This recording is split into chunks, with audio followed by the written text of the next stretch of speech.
Good morning प्यारे बच्चों। आज हम हमारे व्याकरण पुस्तक का एक बहुत ही रोचक पाठ अलंकार प्रारंभ करने वाले हैं। अलंकार का शाब्दिक अर्थ है बेटा आभूषण। आभूषण गहने जो हमारा सौंदर्य बढ़ाने का कार्य करते हैं। तो इससे क्या पता चलता है कि अलंकार भी वही होंगे जो सौंदर्य में वृद्धि करेंगे। जी है ना। कविताओं के सौंदर्य में जो वृद्धि करने का कार्य करते हैं वे अलंकार कहलाते हैं। अब अलंकार की परिभाषा हम देखेंगे। अलंकार का अर्थ है आभूषण, अर्थात सुंदरता बढ़ाने के लिए प्रयुक्त होने वाले वे साधन जो सौंदर्य में चार चांद लगा देते हैं, अलंकार कहलाते हैं।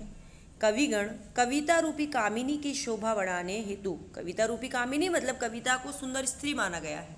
ओके, तो कविता रूपी कामिनी की शोभा बढ़ाने हेतु अलंकार नामक साधन का प्रयोग करते हैं। इसीलिए कहा भी गया है अलंकरोति इति अलंकार है, अर्थात जो सजाता है वो अलंकार है। ओके, जो अलंकृत करता है, जो सजाता है वो अलंकार है। तो जिन गुण धर्मों द्वारा काव्य की शोभा बढ़ाई जाती है उन्हें अलंकार कहते हैं। ओके, कि काव्य की परिभाषा, अलंकार की परिभाषा यदि पूछी जाए तो क्या होगा कि जिन गुणों और धर्मों द्वारा कविताओं की शोभा सुंदरता बढ़ाई जाती है उन्हें अलंकार कहते हैं। अब अलंकार के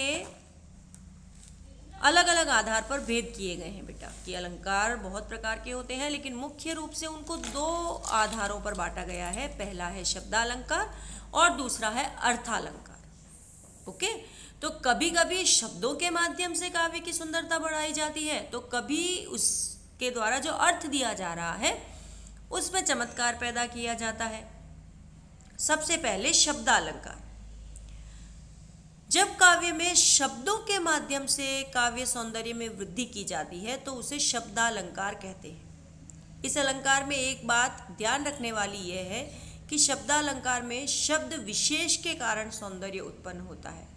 उस शब्द विशेष का पर्यायवाची रखने से काव्य का सौंदर्य समाप्त हो जाता है, कि शब्द के कारण सौंदर्य उत्पन्न किया गया है।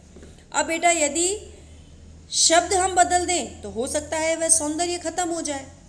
ओके ना, कि हम भी जैसे करते हैं ना कि इस ड्रेस के साथ यही ज्वेलरी मैचिंग हो रही है, हम वही पहनते हैं जिससे हम ज़्यादा सुंदर लगे।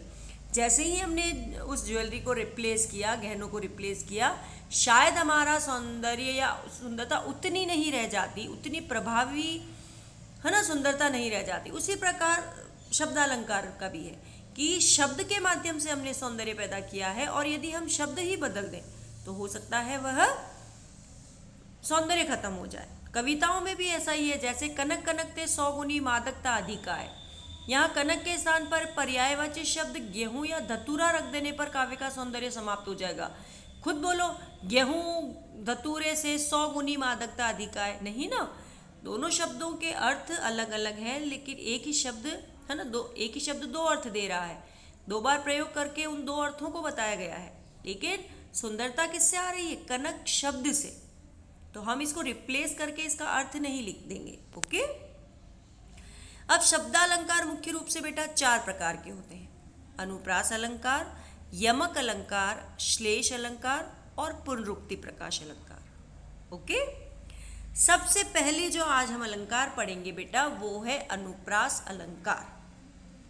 जब काव्य में किसी वर्ण की आवृत्ति एक से अधिक बार होती है, अर्थात कोई वर्ण एक से अधिक बार आता है, तो उसे अनुप्रास अलंकार कहते हैं। सबसे पहले वर्ण, वर्ण मतलब अक्षर, भाषा की सबसे छोटी इकाई वर्ण। तो कि मतलब कोई एक अक्षर अगर बार बार आए तो वहाँ पर अनुप्रास अलंकार होता है। आवृत्ति होना मतलब बार बार आना।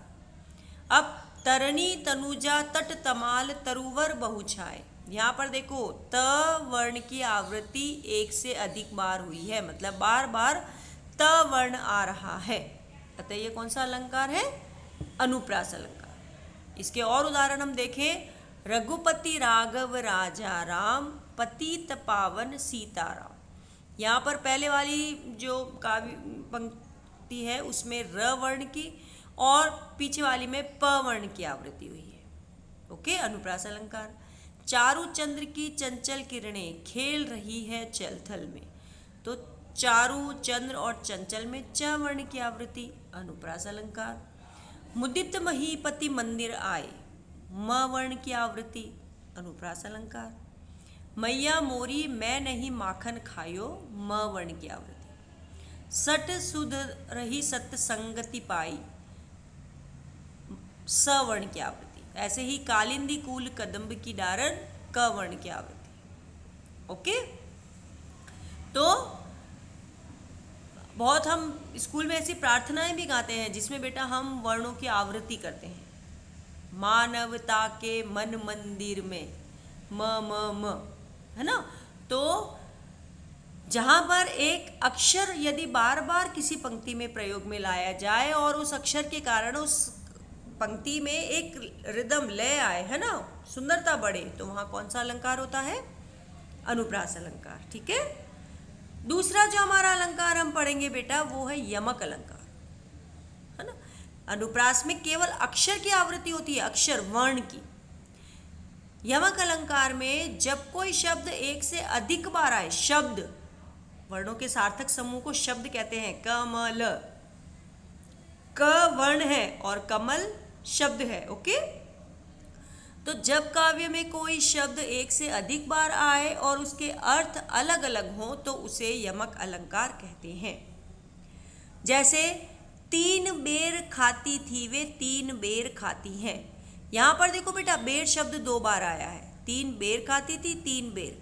तो यहाँ पर पहले वाले बेर का अर्थ है समय, कि वो 3 बार 3 समय खाती थी और 3 बेर खाती थी। एक प्रकार का फल जो हम खाते हैं ना बेर बेटा, वो फल, कि वो 3 बार खाती है और 3 बेर खाती है। तो यहाँ पर यमक अलंकार है क्योंकि यहाँ पर बेर शब्द की पुनरावृत्ति हुई है, बेर शब्द आया है। तो यमक अलंकार में आपको यही ध्यान रखना है कि एक ही शब्द एक से अधिक बार प्रयोग में आता है और हर बार उसका अर्थ अलग अलग होता है। इसके और उदाहरण देखो बेटा। कनक कनक ते 100 गुनी मादकता अधिक खाए, या खाए बोराए नर वा पाए बोराए। कनक कनक, यहाँ पर एक कनक का अर्थ है सोना, एक कनक का अर्थ है गेहूं, है ना, और धतूरा। अब सोना और धतूरा कनक कनक ते 100 गुनी की, इस एक कनक में या इस एक कनक में दूसरे कनक से ज़्यादा मादकता होती है, क्योंकि एक को तो खाने से जग पागल होता है लेकिन दूसरे को तो पाने मात्र से ही व्यक्ति पागल हो जाता है। ओके। काली घटा का घमंड घटा, नभ तारक मंडल वृंद खिले।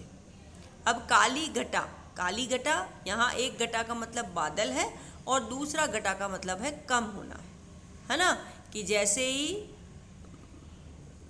नायिका ने अपने बालों को खोला तो नायक ने कहा कि तुम्हारे बालों के कारण काली घटा का घमंड घटा, कि काले बादलों का घमंड भी कम हो गया।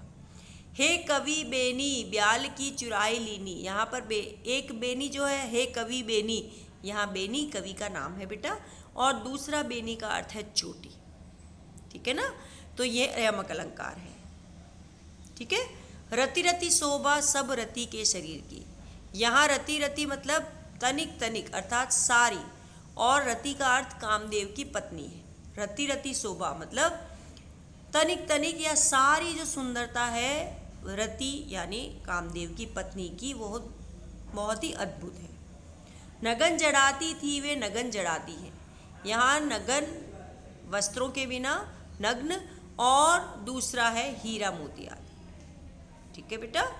तो ये है हमारे आज के 2 अलंकार, अनुप्रास अलंकार और यमक अलंकार।